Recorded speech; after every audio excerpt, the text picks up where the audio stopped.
What is up, guys? Welcome back to the Huddle, the number one podcast in flooring. We're here every week to help you guys gain forward progress in your career. Simply put, we're here to help you guys win. To all our new viewers, welcome to the team.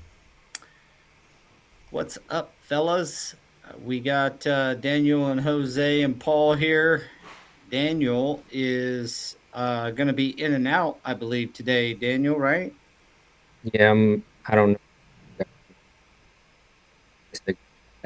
So, And that is I will why. translate that for you. Daniel is at the hospital with his mother and his wife, and so he's going to be kind of uh, just here giving us his pretty face, and hopefully he got a little bit of reception here and there, and he can chime in. But You can also use the comment box or the chat, and we'll relay some information if needed. yep, So full disclosure is actually my mother got her new kidney yesterday, and she actually got the kidney from Daniel's wife, Tanya. So it's a there's beautiful story. a dual effort there, and yeah, I got to be They're there both last in night when. recovery, right? Both in recovery right now, Yep. and Daniel said he got to go back. I talked to him a little bit before the podcast here. His reception isn't the best, but he got to go back and see him for about 5 minutes. It sounds like so that's good, and wish them a speedy recovery. Yep. What a blessing. Long Well, long today's long journey for them. oh for sure. I'm sure. I'm sure that having each other, I don't even know what to say. It's a pretty cool situation. I know it's tough when you got to go through it at all, but man, pretty cool as a family. Um, so, all right. Well, the topic for today is building company culture in flooring, in particular, and I would thought a good place to start this. Looks like Daniel dropped off. Maybe he can comment when he gets a chance. Be thinking about him all day. I actually thought the surgery was today, and it was yesterday, and they're in recovery today. Yep. That was yesterday. Um, Recovery today. Busy day for Daniel. Busy couple days. yes, yeah, for sure.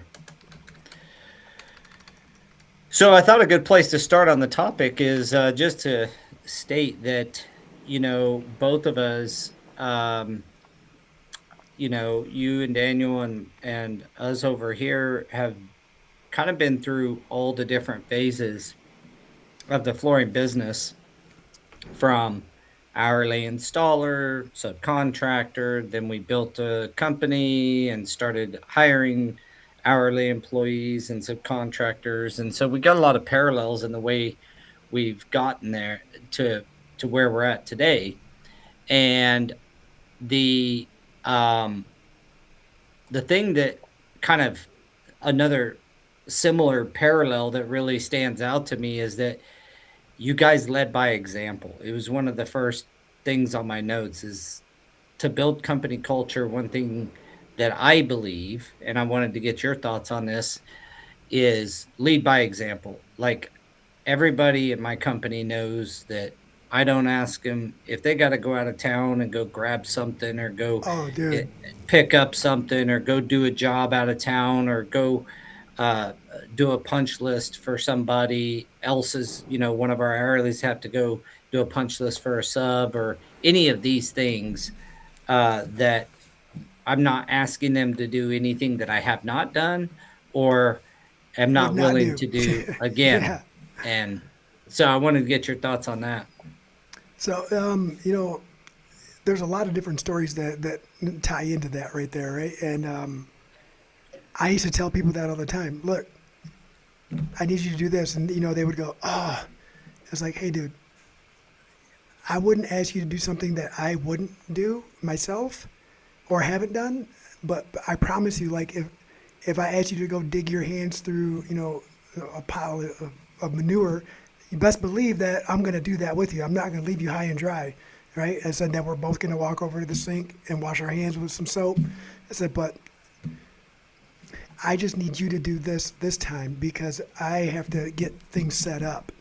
I've got to get prepared for the rest of the crew, or it's hard to explain to someone how important every single part of the process is, no matter what portion they are doing at the time, right? You're not always the grunt. You're not always going to be the gopher. Sometimes you're going to be the staging guy. Sometimes you're going to be the lead who goes and talks to someone, right? It's just Yeah, and I that kinda wouldn't do gets it. to the heart of culture. I mean, a lot of times Yeah, we try to get things, um, explain things, but the next point that that leads into, at least in my mind, is that it's casting a vision or a idea for your company to your people that they understand we all have a role in this. We all have a piece of this process.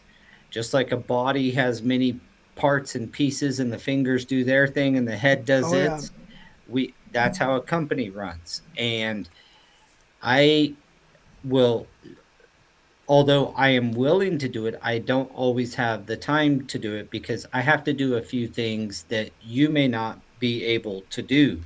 So I correct. can't have you come into the office and cover my bids or cover my negotiations or get my vendor pricing or set up a new AI agent or these things. S- But because I'm doing those things, I need you to do your things. And so getting buy-in from at a big level has always been, you know, that is where trust comes from. They trust that one of the a quick story about this. One of the things I remember as an hourly employee was how much the office and there was such a divide between the office and the Oh field. yeah, We're yeah, lucky. I shouldn't say lucky. We've been very diligent and very intentional about preventing that from happening in our company. And that happened there because they would have you go do some of the most ridiculous stuff, but everyone in the company knew they were not doing like they'd have you go do stuff and then be off playing at their farm, yeah, and then call you out to their farm to help them out there, and then you're like, "I'm a flooring guy, dude, I don't cut wood." Like, just ridiculous stuff, and so that can cause because there was no path forward, didn't seem like the company was going anywhere, and that doesn't mean you have to have some massive, like, "Oh, we're gonna be $100 million flooring company, and this is how we're gonna do it." Sometimes that's the case, but sometimes it's just like, hey, we all work together. We're a family owned business. We love one another. We want to continue to grow at the pace of the economy and allow everybody to be gainfully employed and be happy doing what we're doing. So we need everybody's buy-in that we're all going to do our parts. yeah. And let me touch on what you said a little bit about like going to the farm and doing all that kind of stuff. Yeah. So, uh, when I started in the flooring industry, I was, and I think I was fortunate to work for someone who came from the renovation construction background and then transitioned into flooring. I thought I was fortunate because when we did slow down, there was other things that we could do. Like I was getting I was finding projects like basement remodels and that cause he knew how to do it. And he's like, well, just work with me, bud, and I'll teach you how to do whatever. And I learned how to do so much. And I didn't think about that mindset about how some people don't want to learn how to do other things like that, and it's just really bothersome for them to be out of their comfort zone. I actually didn't think about that till right now when you said that. It's like, oh man, maybe some people just don't like to to step outside of that comfort zone. But I'm thankful Well, some for people those want to do opportunities. exactly what they were hired to do, no more, no Yeah, less. Um, that's part of culture too. So when we hire people, in fact, we're revamping our hiring process here right as we're speaking, actually. Um, but we are keeping some things. And one of the biggest things we believe in is that it's culture before experience. You could be the most experienced flooring guy in the world, but if you're coming in here and you're not willing to learn, we have our core values right up on our walls everywhere. Uh, just to I'm gonna rattle them off, but minutes matter. Don't waste them on things that don't serve a purpose. We care about that's number one. Number two is we care about others and their problems and make them feel it through our actions. Number three, we never stop learning, embrace new ideas and technology, never pass up an opportunity to learn something new. Number four, we go beyond expectations, do the extra work, even if it's not your job. Number five, do the right thing. Actually, it's we do the right thing. Number six, we help others succeed and are willing to give our time and our knowledge. Number seven, we prepare. Preparation is a precursor to execution and the number one identifying quality of high performers. Number eight is we collaborate and succeed through teamwork with a dose of hard work. Number nine, execution matters every time, all the time. We follow through on our commitments. So like, do we fail at those things? Yeah, but that is what our core values are. The ones that are most important to us is the learning, the ability to learn, the desire to learn, the desire to be humble. So we always look for somebody with a cultural fit, no matter how good they were at their previous job. If they're not humble and they don't show through our interviewing process the willingness to learn new things and to do it other people's way, even if their way has succeeded for them in the past. The truth is, we have our own systems, we have our own processes, we have our own culture and our own team here that you have to assimilate into, not us as a whole company assimilate to a single person. So you have to be willing to learn. And on top of that, you have to be willing to listen. And us as a company, we want to open our ears. So if we do hire somebody that has a great idea, we want them to have the freedom and ability to share that so that we can all succeed from getting better. So we're not saying just come in, work, and shut up, but come learn our processes first. And then if you see some areas where we can do better, then you can present it. All too often, we get somebody that starts and they buck the system early, and not so much anymore. But in the past, which is why we make sure we have a good cultural fit now. But in the past, it would be somebody come in and they'd want to change stuff, and they haven't even learned our way. They don't know if their way is any better at all. And this is a human thing. They don't like humans. We don't like a lot of change The fear of even when change. we even when we expect it, right? Starting a new job, you would expect change, but we often want to still do it the way we remember doing it at the that we were used to. So those are some things we really look for when we're hiring, um, to make sure we have a good cultural fit. So my answer, that was a long way to answer that.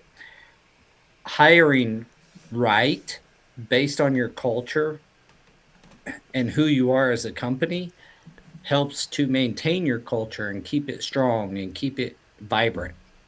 It eliminates some of the struggles that you get with someone who you know isn't a fit, right?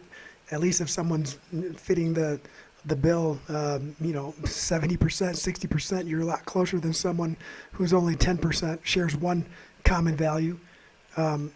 Daniel did send me. I wasn't looking at my phone to be rude or anything, guys. Daniel sent me a text with ours. He wanted me to share some of that with everyone too, just not the whole long version. So forgive me while I look at my phone here. Ours is integrity. Integrity means accountability. We take ownership of our actions, communicate honestly, and follow through on commitments. Choosing the right action is expected every time. Then we acknowledge. Knowledge is supported and expected. We invest in training and mentorship, and each team member is responsible for personal growth. Learning strengths learning strengthens the team and builds lasting careers. Sorry, I gotta zoom in out here, man. My eyes ain't what they used to be. Quality. Quality is non-negotiable. We prepare properly, execute with care, and respect the details that protect the final outcome. Cutting corners is not acceptable. Eminence. Eminence is earned through consistency and professionalism. We aim to be respected for how we work, how we lead, and how we treat others. And we have some bullet points that go underneath that, right? And every Monday meeting, the employees read that as a team, and they read all the bullet points together as a team. Each section is allocated to an employee, and we go over that every Monday meeting. And it's just something that we do we have to do it? No. Should we do it? Yeah. And Well, when I say sure. do we Yeah, have to, you're intentionally building your culture, doing yeah. that. That's Um, admirable. I wish. I mean, you just gave me a challenge to, review them more often than what we do. You're doing it every week. That is phenomenal. it's just a little reminder, right? Like look, we're human. Sometimes you have to remind yourself what the goal was when you started a project, what the goal was when you set out to. What was the goal when we started the podcast? The goal was to reach one person and make a difference in one person's life, right? To help them through a hard time. Have we done that? I don't know. We're just gonna keep doing it until we Yeah, figure it we out, sure right? have. I'll claim it. We've impacted some people. But that was it, and that's it. It's and the guys that we have now, we can build on it, right? Like everybody has their moments. Even we have our moments as leaders, right? As the bosses, we have our moments. Yeah, there's We're no willing to perfect. learn. Yeah. So the other day, about out of the comfort zone, one of our guys was here. We were doing some trim work on some windowsills, and I didn't think about it, right. You've been doing flooring for X amount of time. I just said, hey, I need you to start cutting these metals and getting them on the edges. It wasn't done. I was like, hey, Bubba, what's going on? I just don't want to mess it up. Just don't want to like. No one's ever really shown me. I'm like, let me show you. So I went through the whole process with him. I showed him, and he was like, but I don't want to cost you guys money. I just put my hand on his shoulder, looked him right in the eye, and said, you're going to cost us money. That's what learning is all about. I said, but here's the thing, is this is something new. If you mess up, I expect it, right? But you already mess up on things that you know how to do. So what? Why be Tell 'em I'll afraid of make you a learning? deal. I won't get too mad at you for costing a little money during learning, as long as you don't get too mad at me when I make a lot of money off of you. You know, I mean, Right. Well, yeah, it's a that's trade-off, really right? the truth. You know what I'm saying? And you know what? The next day, like he needed to boost the confidence. Next day, come in, he's got all the windowsills done. And he was just like so proud of it, right? Like one of our other guys heard me talking to him because it was just me and him, and he just told me he was like, "Man, you just like," he was just like the rest of the day. He was like, "I'm gonna do it. I'm gonna do it. I'm gonna get it done." And I was just like, "Hey, dude, sometimes you gotta step back and remember that it was my first time at one point too." And Well, that leads directly into the next kind of point, which is empower others. And this is in business books throughout. This is not some idea we came up with, but it's a struggle for certain owners. Me being one of them, to be honest with you. It's not that I have a problem releasing control. I do that almost too well. I'm the exact opposite of a micromanager. But empowering others is more than just letting them do their job. It's also acknowledging them when they've done something good. And that's where I'm not as good as I would like to be. Uh, and where there's some room for growth for me to get better is like letting people know, man, that hey, great job, really appreciate you, that kind of stuff. And here's the crazy part. I do it well with our field. I don't do it as well with our office. Yeah, I mean, maybe because the field, right, that touches you in a different spot, right? Like that's a difference, I just a know different how hard area. it is to be out there thinking that everybody's in a warm office while you're walking across the half-mile parking lot with your tools because you can't they wouldn't let you park next to the Yeah, building, and it's 2 degrees outside, and your toolbox is getting cold, and, like, just right. all the crap, that goes into being a tradesman. I mean, we're Yeah, not pregnant. I mean, the and electrician's gotta do it, like, thankfully, we're I'll be not honest. still erectors. I'll be honest, brother. You said you're not good at it, right? And you don't. I don't get a. I'm not good at it either, and I think we've had this conversation before, where I don't. You get lost. You get so caught up in the day to day that you forget that people do some. I want to say some or most need words of affirmation, right? I'm not one of them. I don't require it. I don't need a thank you. I don't need a hug. I don't. I'm just not one of them, right? Like I don't. Mhm. If I'm doing it, I'm doing it because I want to do it, because I can do it, because I'm able to do it. So I don't ever need anything back. But if if I ever work with someone, I have an opportunity to teach them something. I do take the time now to do that.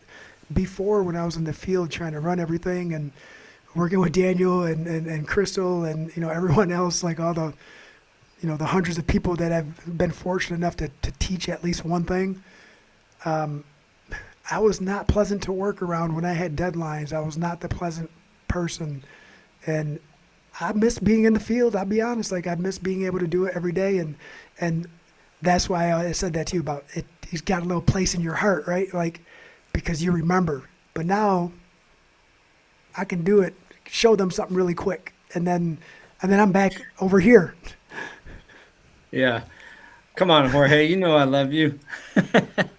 Come on, Georgie. Uh,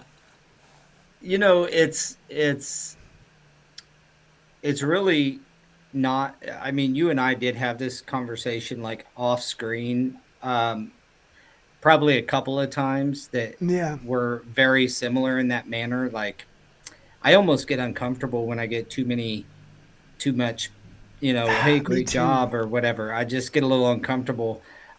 Maybe that's something I've gotta work on because I've done better recognizing that, hey, people wanna tell you something, at the very least, accept it for their benefit, if not for your own. And so I've gotten a little bit better at it, but man, I grew up, at a time because I'm 50, and with a a father and an uncle in the trades that was just like they're not they're paying you to do something, and they expect the best out of you. And my Yeah, dad used to tell me it didn't matter if you're a trash man, you be the best damn trash man ever. Like ever, that dude. was his thing. You be the best trash man ever. And so, not searching for the affirmations, but they when you do a good job or you work hard, you do get some of those accolades. And I got to remember that just because you and me both, that just because we don't necessarily need it or even in some cases desire it, others do. Um, other people have. Roland, I said I'm getting old. That's why I started laughing. I seen it pop up. I'm like, oh, great. um, but to remember to give it to others, and that is not doesn't come natural to me. So that means I have to build that skill. If I want others to feel appreciated, then I have to build the skill of being able to do that. You know what I mean? And offer those accolades. And like I said, I do it better with my field.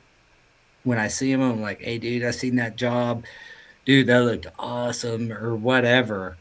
Um, but in the office, we get a new job and somebody shares, "We landed this project." I'm like, "All right, good job." And that's it. Like, it's just not a lot of like, and I don't know, maybe the audience can help me. What am I supposed to say? Oh, you're the best ever.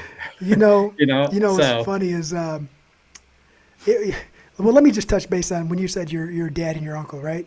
What they did is they were a little harder, the old school values a little bit harder, but that's what helped you create your values and your outlook today. So they inadvertently helped you out the same way people inadvertently helped Daniel and I out. You take the things that you didn't like and you add to the things you did like, and that's where we're at today. Now let me get back to the old me. What do you want me to come in there and tell you? Good job doing your job. yeah. Like that. That's how I like. So I talk Well, to that's how myself a you were lot when I'm probably working. raised too. Yeah, that it is how I was raised. So like it's hard to shake that. I didn't change my thought process on that until I had kids. Right.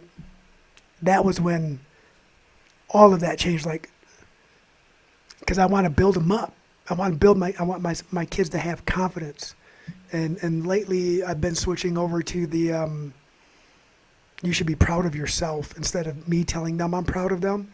You should be proud of yourself, right? Because now I forget where I read or what book I was listening to where just the change of like I'm so proud of you, right? They're not trying to keep me happy anymore. Now I'm trying to show them they can find their happiness as well. When I tell them they should be proud of themselves, you did that, dude. You did that. My little ladies, you did that. I didn't do that. You did that. And you should be proud of yourself. And you can see them light up so much differently when I say it like that versus I'm so proud of you.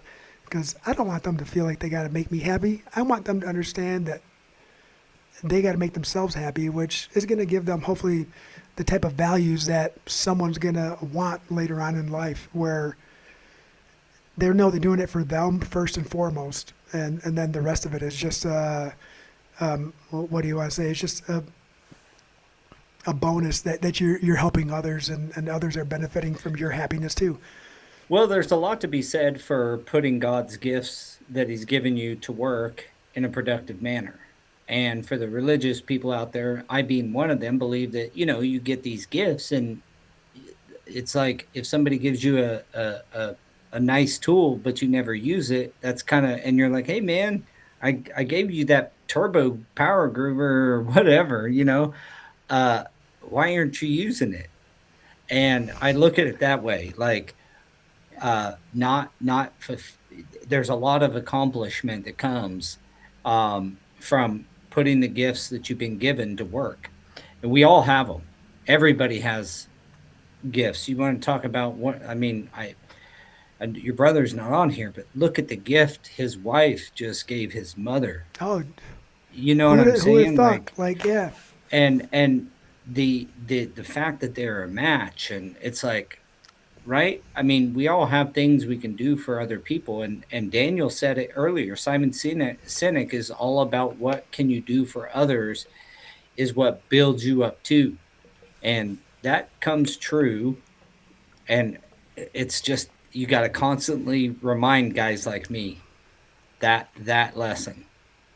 I'm a hard-headed old fool sometimes, and you know, got to remember that people need um, that sense of accomplishment, and there you sometimes they go. don't know how to give it to themselves. And you know what? I think I don't know how to do that for myself. I talk to myself a lot while I'm doing something. And it's just like today in the warehouse, one of the guys was struggling with one of the racking. I went out there, helped him take it apart, and I bent some metal back, and he's like, "How did you know how to do that?" I was like, "I didn't." And then I'm sitting there pinching it, and it made it look, it didn't look brand new, but we fixed it. And I was just like, "Dang, Jose, you're so good!" And he just starts laughing. And I was like, and that just made me think, like, maybe it's just because I give myself the compliments as I go, like either out loud like that, talking to myself, or like, oh, you did, man, that's awesome. I can't believe that Well, worked. I think you hit on something. It just brought something to mind. Like guys that feel that accomplishment. One of the things I loved about installing when I was in the field all the time is finishing a job and looking at it. You know what I mean? Like Oh, I would yeah. just look at it and be like, Yep. man, that looks so good. You know, I didn't even really like, oh, I'm so good. It was just like that looks so good. Obviously, I know I did it, but it just like that sense of accomplishment probably replaces the need for somebody else to come and give Yeah. me accolades because I get the sense of accomplishment when I do something well and I use my gifts in a positive manner. I get a sense of accomplishment, and so I don't need it from other people. And maybe that's the thing.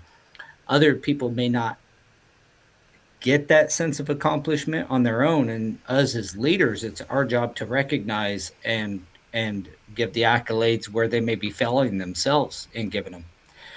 That leads, I'm just kind of hitting points that I had written down. I had train and advance, and you guys are really, really good at this training and building your I crews wrote up. something down And similar to that. so, what was yours? I just because I don't know the exact wording, right? But it was a long time ago. I heard uh, prep for success or prepare to fail, right? So that's kind of like you got to prep and force in order to be successful. You have to prep, right? Or you might as well prepare yourself to find failure or not be successful, right? I don't remember the exact words that I heard it in, but it's somewhere in those lines. And that's one of those things that like just stuck with me for, I don't know, ever since I was a kid. Like I heard it when I was a kid. Like Yeah, it's when I like say a kid, either like in elementary, like literally in elementary school, somebody said something along those lines, and I was just like, "Oh, I like that." And it was similar to what you like, what you have in your core values. values. Yeah, but I Mhm. wrote it down before you read that. Just saying. Well, preparation, I mean, we know this term very well in flooring. Like prepping a floor, the beautiful the beautiful floor without the proper prep is going to look like, right, on a bad Hmm. substrate. So preparation in that manner, like preparing for the final product or preparing for an event, preparing for a a podcast, preparing for a meeting, that preparation is an important precursor to you executing at a high level.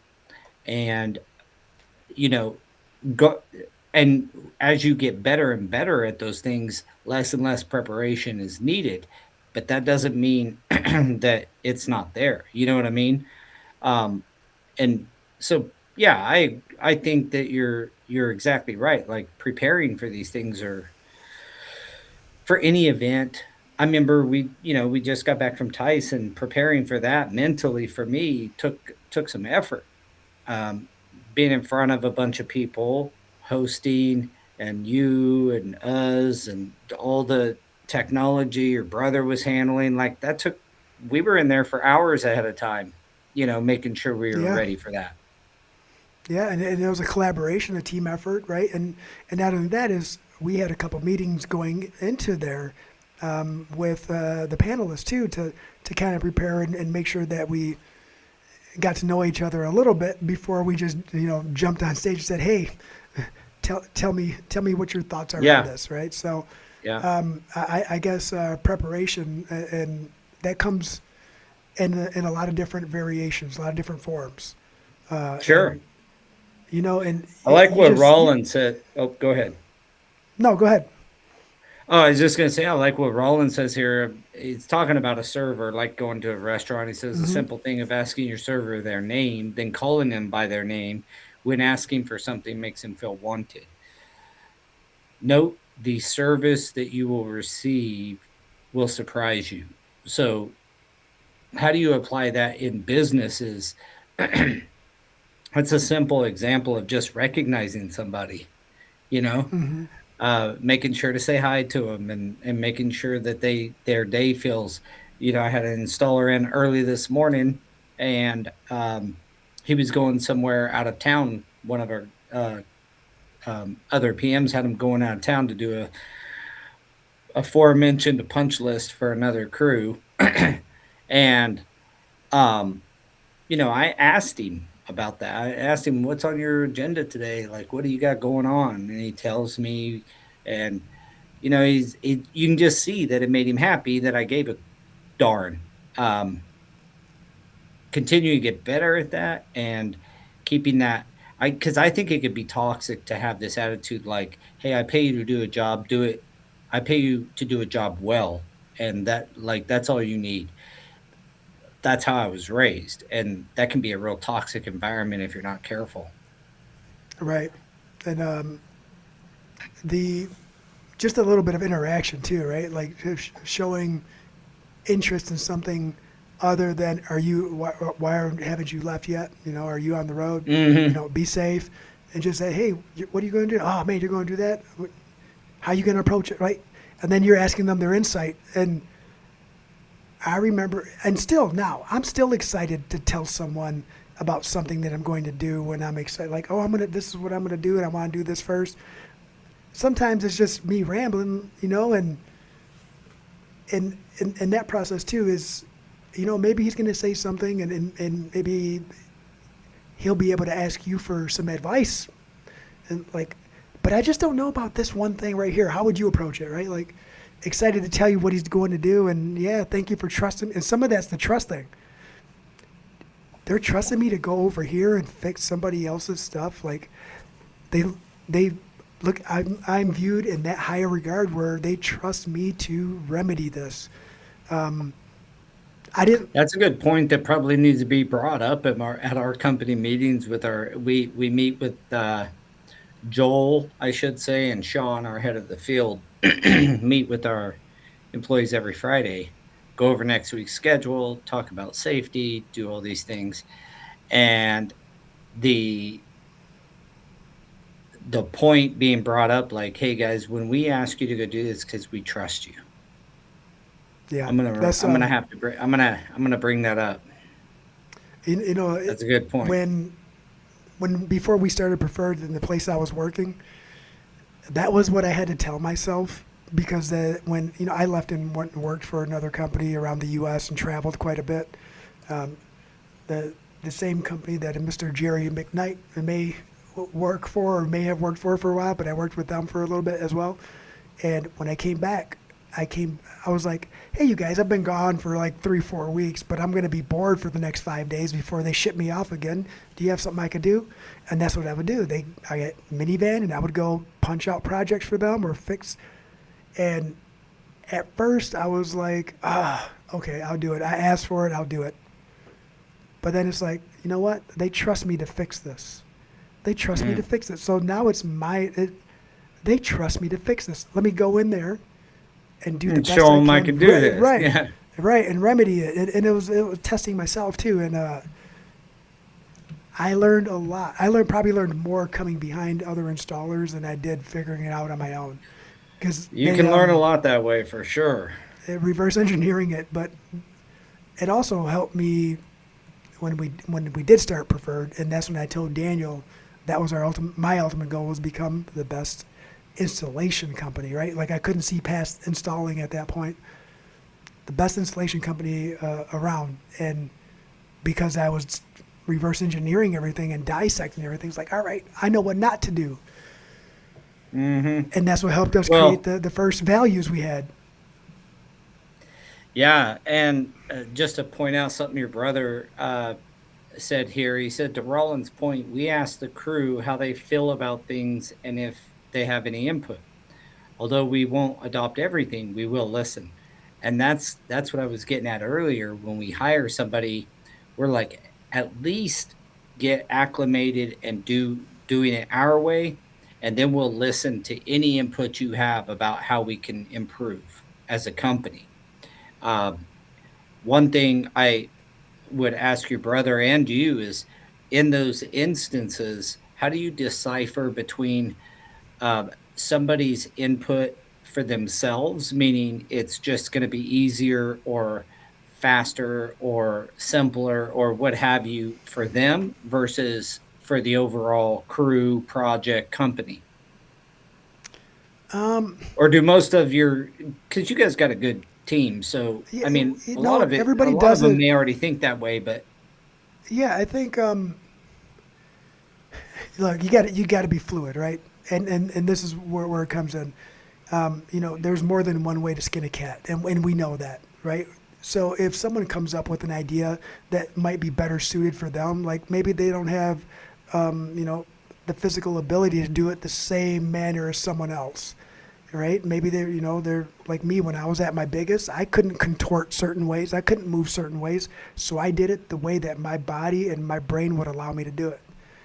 We don't mind being fluid enough to entertain that, and go that route.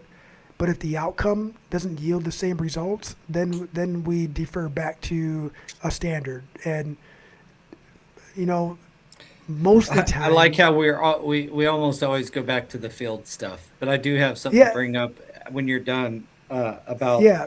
like office workers.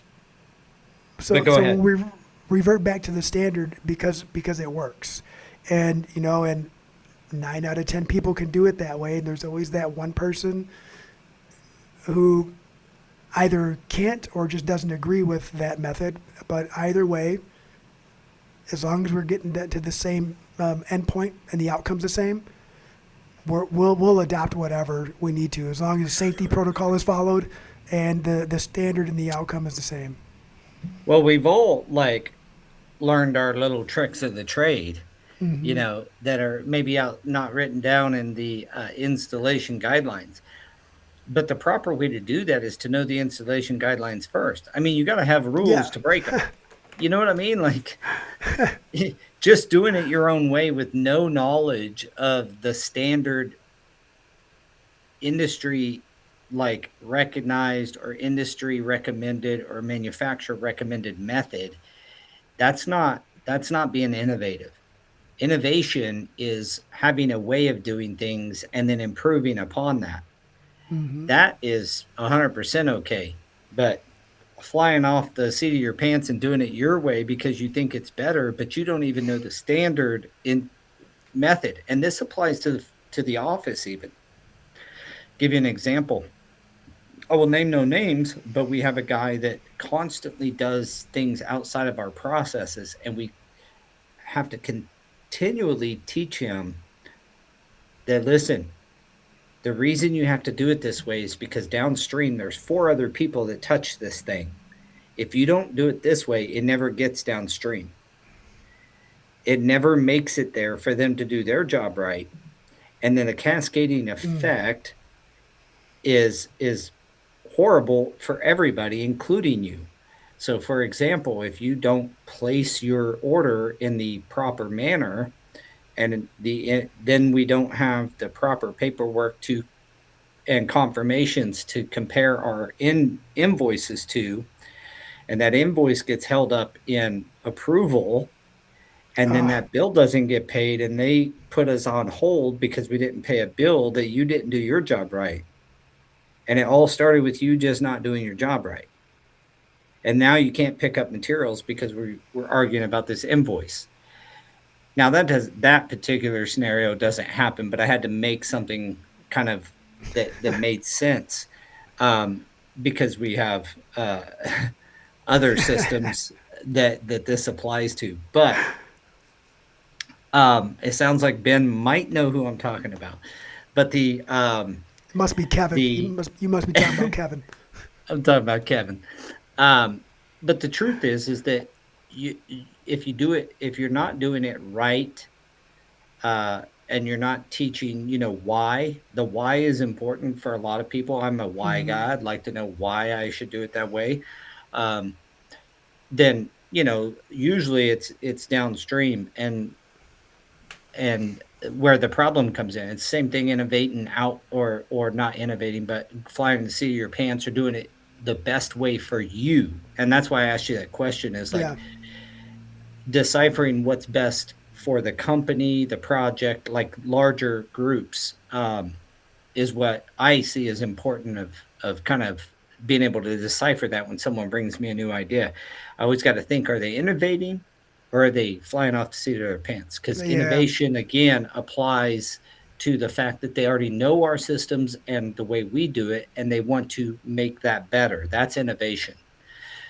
Again, the other way is just doing it for yourself because it's easier or faster for you personally, but it's not best for the whole company. So I like the way you put that about the innovation, right? So, and maybe we have to add that to our vocabulary when we're teaching someone. This is what we expect, but if you want to be innovative, then we're all for it. As long as we're following protocol and right and it As long as they that's a understand what innovation really means, right? That's where yeah people get not, hung up. Like they think innovation is just doing it faster or a different way than what you're doing it. No, innovation is doing it your way and then making it better there you go or and we'll have to put suggesting it to make it better. and the comparison I have or that I was talking about is there's a difference between being right-handed and left-handed, right?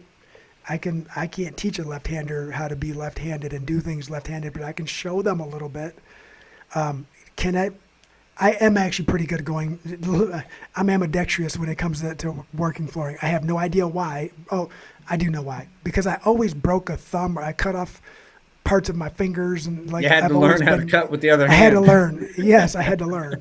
So I do know how to do quite a few things left-handed, but that's a way to put it. Is sometimes you just got to be left-handed and the outcome will be a little bit better. But I would not want to be left-handed all the time. Yeah. Well, the last one I have, just as a bullet point, was share the love. And what I was meaning by that, we have a profit sharing program here, but there's some companies do bonuses for their crews when they're doing good, or they do. We work as a company as a whole. If the whole company's doing well, then everybody wins. If the whole company's not, nobody's getting, or their profit share is smaller. So the sharing the love is just like, do the best you can to set up systems to actually show appreciation more than just words, sharing some of the success of your company, and some of the success stories of your company with your team. And it's funny you say that when because we're going back. I'm going to go back to that. I don't. Whoa.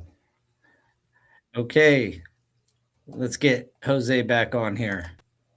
Yeah, You dropped, brother. yeah. What happened? How much of that I did you don't hear? know. You were just getting started. Oh, so back. What you just said reminds me of back to the affirmation thing. When when I was getting more comfortable doing everything on my own, and now they would say, "Hey, thank you, man. That's you did a great job." I used to come back with, "You don't need to thank me. Thank me on my check." Right? Like they used to say, Well, you come by it on. You come by that whole thing honestly. It sounds like. yeah, and Thank that me on my check.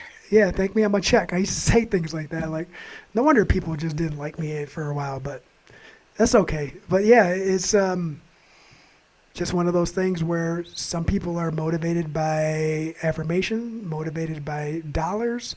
Some people are motivated by Truth is just probably some combination of the two. And yeah, finding the combination is pretty good. We have a good history of keeping long-term employees here, and so we're doing some things right. And I like to think that making sure that you don't bring toxic people into your company. So hiring right um, can sometimes hurt us because we hire slow, which is not the best. We got to find and improve our processes around that. That's one of, like I said, we're revamping our hiring process as we speak, and one of the things is smoothing that process out so we can move somebody through the process faster and we can hire faster than what we do. But it goes into bringing in the right people, which is what you just popped up here for Raul and what he says. He says, for someone to work for me, I set them down and see if they understand my values and are willing to work by them. I also ask them if they like what they do, if it's just a job and not what they like to do. They don't fit. I think essentially he's saying, hey, if you love what you're doing and you can work uh, and understand my values, and it's kind of interesting. He says understand and then willing to work by them. Uh, Understanding and working by them are two different things, and so he Hmm. covered both bases. Um, but then he also cares that they are doing something they like. And I've always said around here that if you don't like working here or what you do, then I that is the fastest way to lose your job with me. And it's not, it doesn't have to be, adversarial. It's just like if you're not happy here or you don't like what you do, then we got to get you somewhere else, man, because life's too short to be doing stuff for 8, 10, 12 hours a day that you don't like doing. Yeah, that makes for very long days. Yeah. And one of the guys said too, because like I'm at work a lot. My family comes here, they bring me dinner, they hang out, right? Like I'm here a lot. And a lot of it is because if I try to take my computer home, I am 100% distracted by my family because Hmm. I'm at home. I It's a can't different work from atmosphere. home. Dude, yeah, me either. I'll be honest, me either. I am too easily distracted by the simple things. And he was like, well, you work a lot. Like, go hang out with the family. I'm like, well, they're going to come here. And, I don't really look at it like, yeah, I come to work a lot. But when I'm learning all these new things and I'm trying to find a solution for the issues that we have or potential issues, and Daniel's learning new things, I said, that's exciting. Like that, like Hmm. to me, that's exciting. And I like being a part of that. And then he's like, you know, I was part of it too. I remember when you started in the garage and then you went to the Hmm. storage unit, and he was like, I was there. Every time you made a move, I was there. And I appreciate you let me be a part of that.